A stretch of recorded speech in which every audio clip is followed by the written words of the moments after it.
राधे राधे दोस्तों, आप सबों को कृष्ण जन्मोत्सव की ढेरों शुभकामनाएं। आज की इस वीडियो में आप सुनने जा रहे हैं जन्माष्टमी व्रत की व्रत कथा को।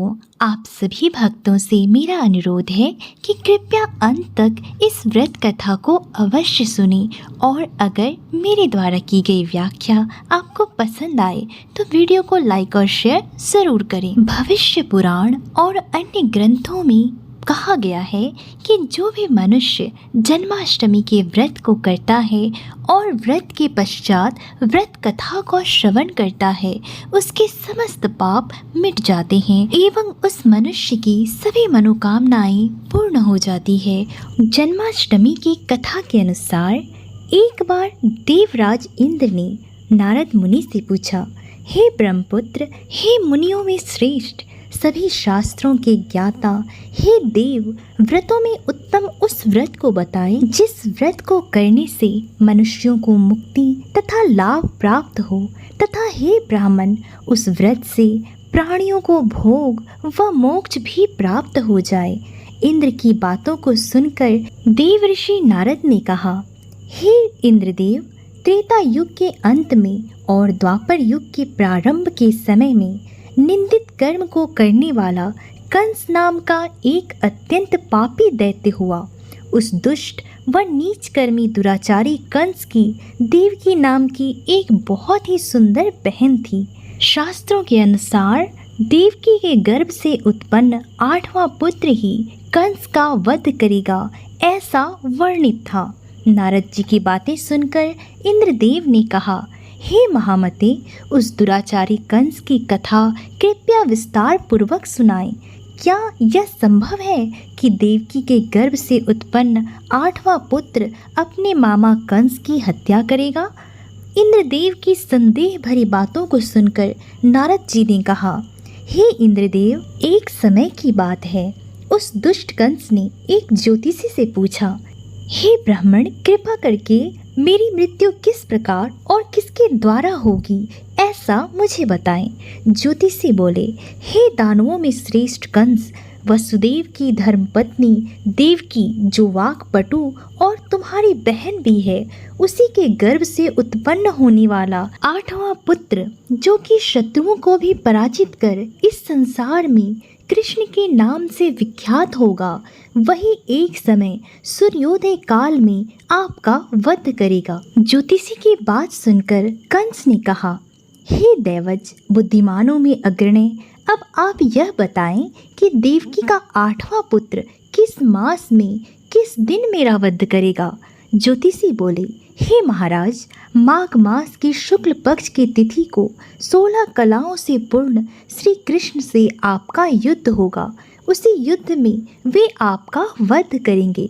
इसलिए हे महाराज, आप अपनी रक्षा यत्न पूर्वक करें। ज्योतिषी की बात सुनकर कंस बहुत डर गया। वह अपनी बहन देवकी को मार देना चाहता था, लेकिन देवकी के पति वासुदेव की वचनों ने उसे बचा लिया। वसुदेव ने कंस को समझाया कि क्यों आप अपनी बहन को मारकर बहन की हत्या का पाप अपने सर लेना चाहते हैं। मैं आपको वचन देता हूँ कि मैं अपना 8वां पुत्र आपके हाथों में सौंप दूंगा। वसुदेव बहुत ही सत्यवादी थे, इसलिए कंस ने उसकी बातों को मान लिया। वासुदेव की बात कंस ने मान ली, लेकिन अपने पहरेदारों को यह आदेश दिया कि वासुदेव और देवकी को बंदी बनाकर कारावास में डाल दिया जाए। साथ ही कड़ी पहरेदारी उनके कारावास के आगे उसने लगा दिया।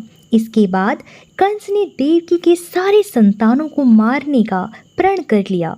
निश्चयानुसार देवकी के 7 संतान कंस के द्वारा मारे गए। एक दिन वह दुराचारी कंस अपनी बहन से मिलने आया और द्वारपाल से कहा, मेरी इस प्राणों से प्रिय बहन की पूर्ण सुरक्षा करना। द्वारपाल ने कहा, ऐसा ही होगा।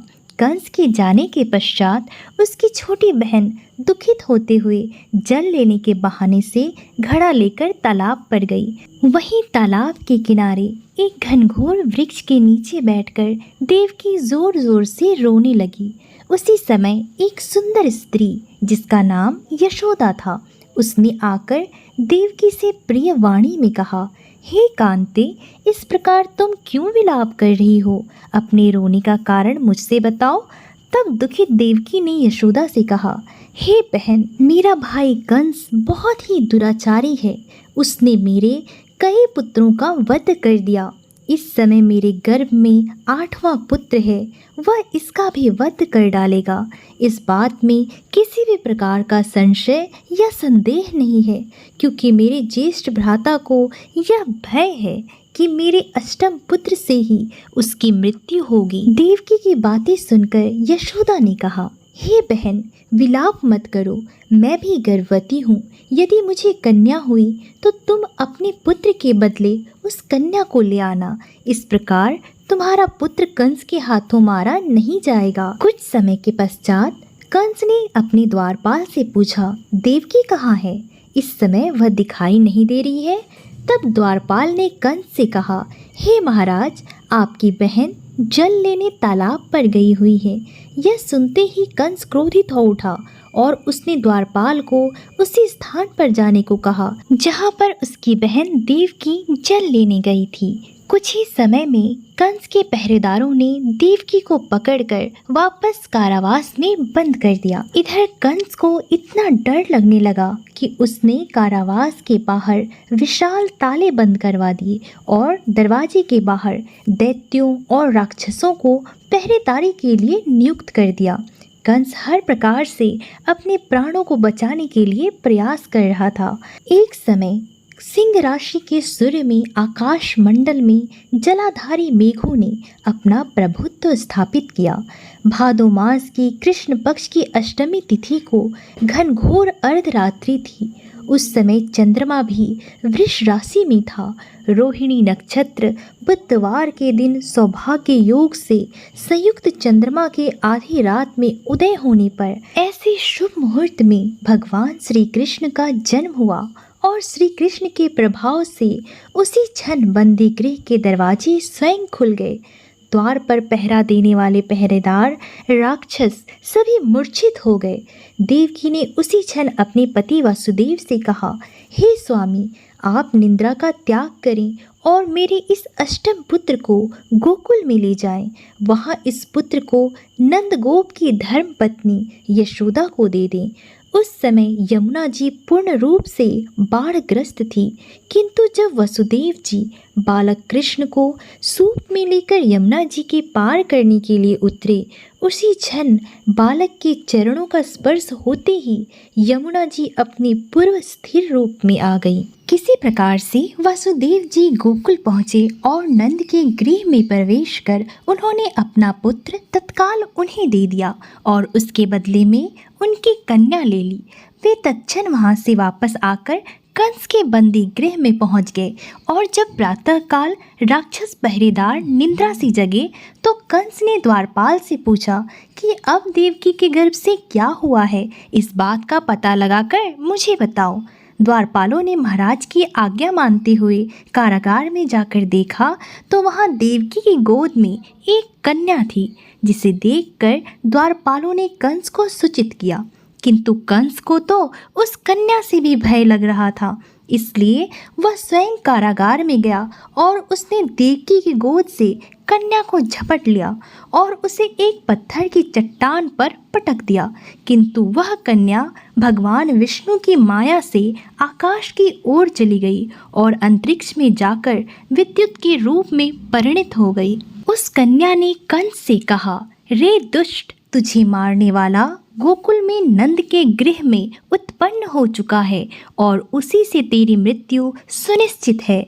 मेरा नाम तो वैष्णवी है, मैं संसार के कर्ता भगवान विष्णु की माया से उत्पन्न हुई हूँ। इतना कहकर वह स्वर्ग की ओर चली गई। उस आकाशवाणी को सुनकर कंस क्रोधित हो उठा। उसने नंद जी के गृह में पुतना नाम की राक्षसी को कृष्ण का वध करने के लिए भेजा, किंतु जब वह राक्षसी कृष्ण को स्तनपान कराने लगी तो कृष्ण ने उसके स्तन से उसके प्राणों को ही खींच लिया और वह राक्षसी श्री कृष्ण कहते हुए मृत्यु को प्राप्त हुई। जब कंस को पुतना की मृत्यु का समाचार प्राप्त हुआ तो उसने कृष्ण का वध करने के लिए क्रमशः कैशी नामक दैत्य को अश्व के रूप में और उसके पश्चात अरिष्ट नामक दैत्य को बैल के रूप में भेजा, किंतु ये दोनों भी कृष्ण के हाथों मृत्यु को प्राप्त हुए।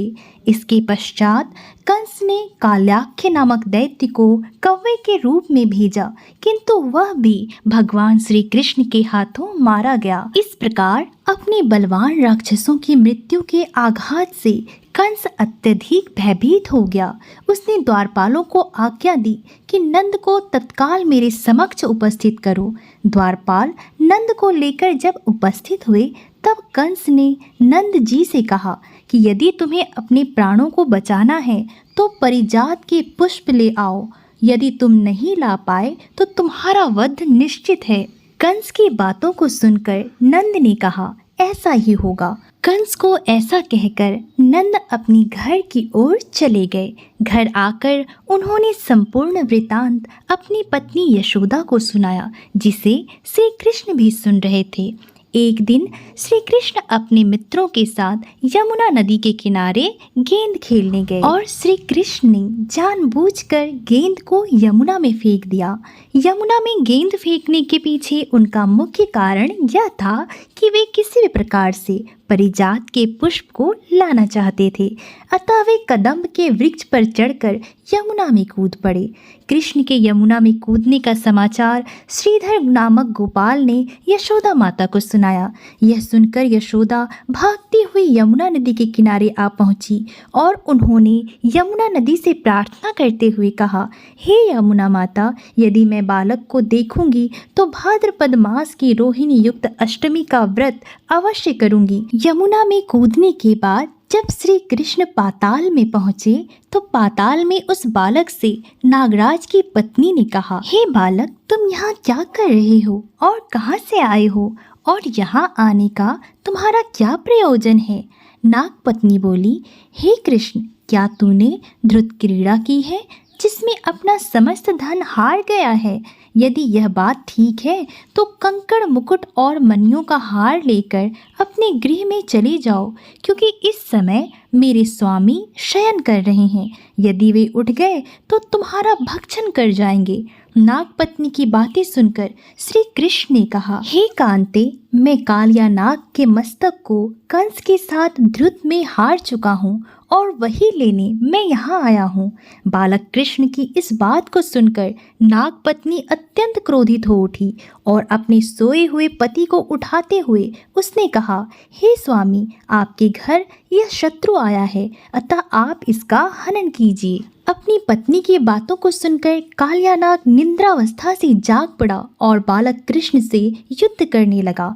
इस युद्ध में कृष्ण को मूर्छा आ गई। उसी मूर्छा को दूर करने के लिए उन्होंने गरुड़ का स्मरण किया और स्मरण होते ही गरुड़ वहां आ गए। श्री कृष्ण अब गरुड़ पर चढ़कर कालियानाग से युद्ध करने लगे और उन्होंने कालियानाग को युद्ध में पराजित कर दिया। अब कालियानाग ने भली भांति जान लिया था कि मैं जिनसे युद्ध कर रहा हूँ वे भगवान विष्णु के अवतार श्री कृष्ण ही हैं। अतः उन्होंने श्री कृष्ण के चरणों में साष्टांग प्रणाम किया और परिजात से उत्पन्न बहुत से पुष्पों को मुकुट में रखकर कृष्ण को भेंट किया। जब श्री कृष्ण चलने को हुए तब कालियानाग की पत्नी ने कहा, हे स्वामी, मैं कृष्ण को नहीं जान पाई। हे जनार्दन, मंत्र रहित, क्रिया रहित, भक्ति भाव रहित मेरी रक्षा कीजिए। हे प्रभु, मेरे स्वामी, मुझे वापस दे दीजिए। तब श्री कृष्ण ने कहा, हे सर्पिणी, दैत्यों में जो सबसे बलवान है उस कंस के सामने मैं तेरे पति को ले जाकर छोड़ दूंगा, अन्यथा तुम अपने गृह को चली जाओ। अब श्री कृष्ण कालियानाग के फन पर नृत्य करते हुए यमुना के ऊपर आ गए। कालिया की फुंकार से तीनों लोग कंपायमान हो गया। श्री कृष्ण कंस की मथुरा नगरी को चल दिए और वहां कमल पुष्पों को देखकर यमुना के मध्य जलाशय में वह कालिया सर्प भी चला गया। इधर कंस भी विस्मित हो गया तथा कृष्ण प्रसन्नचित्त होकर गोकुल लौट गए। उनके गोकुल लौटने पर उनकी माता यशोदा ने विभिन्न प्रकार के उत्सव किए। इसके पश्चात भी दुष्ट कंस ने श्री कृष्ण को मारने के लिए अनेक दैत्यों को उनके समक्ष भेजा। परंतु कोई भी दैत्य उनके समक्ष नहीं टिक पाया। सभी दैत्य मृत्यु को प्राप्त हुए। जब अंत में केवल दुराचारी कंस ही बच गया तो श्री कृष्ण ने कहा, रे दुष्ट, अधर्मी, दुराचारी, अब मैं इस महायुद्ध स्थल पर तुझसे युद्ध कर तेरा वध कर इस संसार को तुझसे मुक्त कराऊंगा। यह कहते हुए श्री कृष्ण ने उसके केशों को पकड़ लिया और कंस को घुमाकर पृथ्वी पर पटक दिया, जिससे वह मृत्यु को प्राप्त हुआ। कंस के मरने पर देवताओं ने शंख घोष व पुष्प वृष्टि की। वहां उपस्थित समुदाय श्री कृष्ण की जय जयकार कर रहा था और कंस की मृत्यु पर नंद, देवकी, वसुदेव, यशोदा और इस संसार के सभी प्राणियों ने हर्ष पर्व मनाया।